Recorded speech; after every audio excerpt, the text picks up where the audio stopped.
In this chapter, I will get away from the more data-intensive stuff and psychologize the cultural Marxists.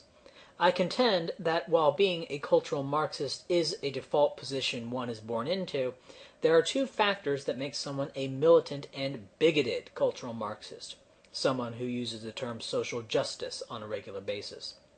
These two factors are the group conformity factor and the religion factor. Group conformity. There is a phenomenon known as group polarization, where people tend to hold more extreme positions when people of like mind get into groups. I believe this is caused by one-upmanship. Individuals within a group are constantly reassessing how they look in relation to others within the group and are constantly readjusting their position in relation to others. As Roger Brown in 1974 pointed out, quote, "To be virtuous is to be different from the mean, in the right direction and to the right degree." When individuals in a group learn what the new norm is, they improve their ratings in relation to this new norm. And because everyone does this, the net result is an overall shift in norms. For example, I don't just want to treat other people equally, I actually really like other people's. I don't just really like other people's, I prefer other people's. I don't just prefer other people's, I hate my own people. That's how far from racist I am. This is one-upmanship. I'm similar to the group, but just a little better than the group. I hold the popular opinion, but even more than others. I call this hyper-orthodoxy, or zealotry for the status quo. If you are of European ancestry anywhere on the planet, you are aware of and in fear of the ever-present threat of being a racist. Okay? To be a racist is similar to being a heretic in the Middle Ages. So pushed by the threat of racism, which is being labeled a race, that's really what racism is, it's being called a racist, and pulled by the lure of holding views associated with higher status within the group. In the United States, there were laws for segregation within the United States.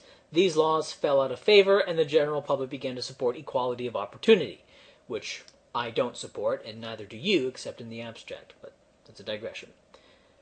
What has happened is that support for equal opportunity has become a Brahmin sensibility, and so adopting those sensibilities is associated with high status. To be racist is to be low status, and to be a legitimate target of attack physically and, more importantly and more commonly, socially. But this creates a problem. In any non-fascist society, there must be a proportion of the population that is kept down and sneered upon. But as the sensibilities of the general public move further and further to what we call the left, racism has moved with it. This racism inflation is where more and more things become labeled racist.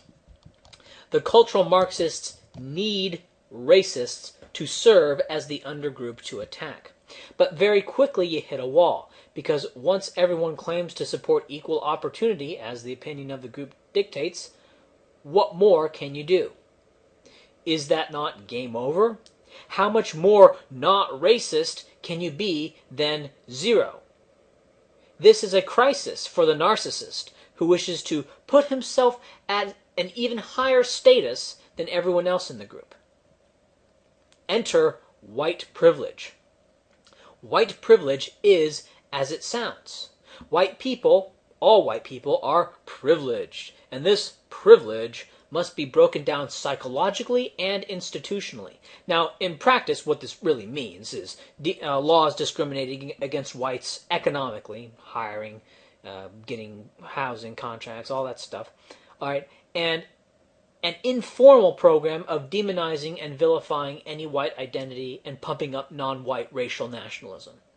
And so the theory of white privilege gives the narcissist a path to superiority over his peers by being progressiver than thou. It justifies the line, I don't just prefer other people's, I hate my own people. That's how far from racist I am. White privilege, the theory of white privilege, well, I'm not going to grace it with the term theory. The opinion of white privilege allows people to do that. It allows people to go from zero racism to negative racism on the racism scale, and that's okay because white privilege. The religion factor.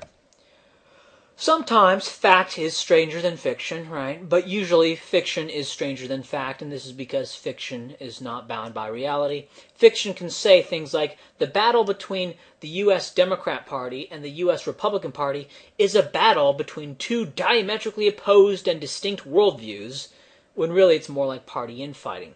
Another false truism is that there are lies, damn lies, and statistics.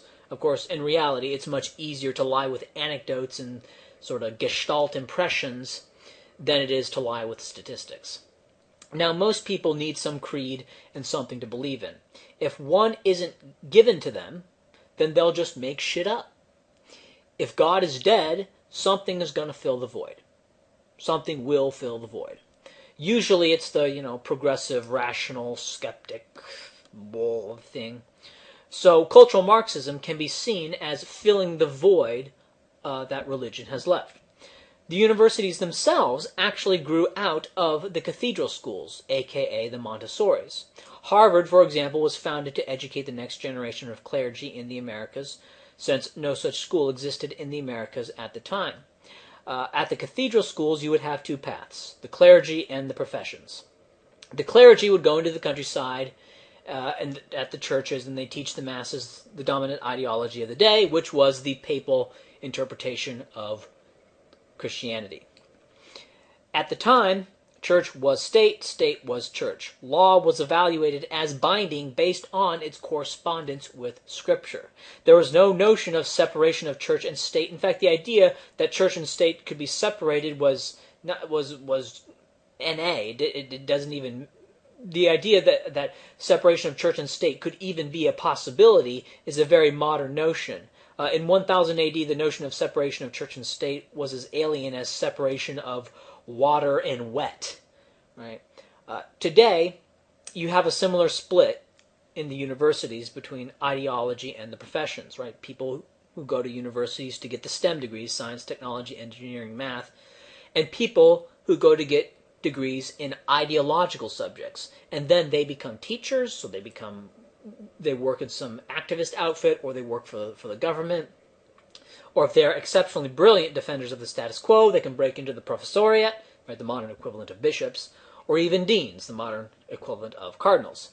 Though there is no modern equivalent of a pope, simply because an analogous position doesn't formally exist, there are multiple people who do attain pope-like status. And today, what you see is a desire to merge university and state, with the idea that we'll just have all the most amazing policies and norms, and it'll be as close to utopia as practicable. It'll be scientifically managed.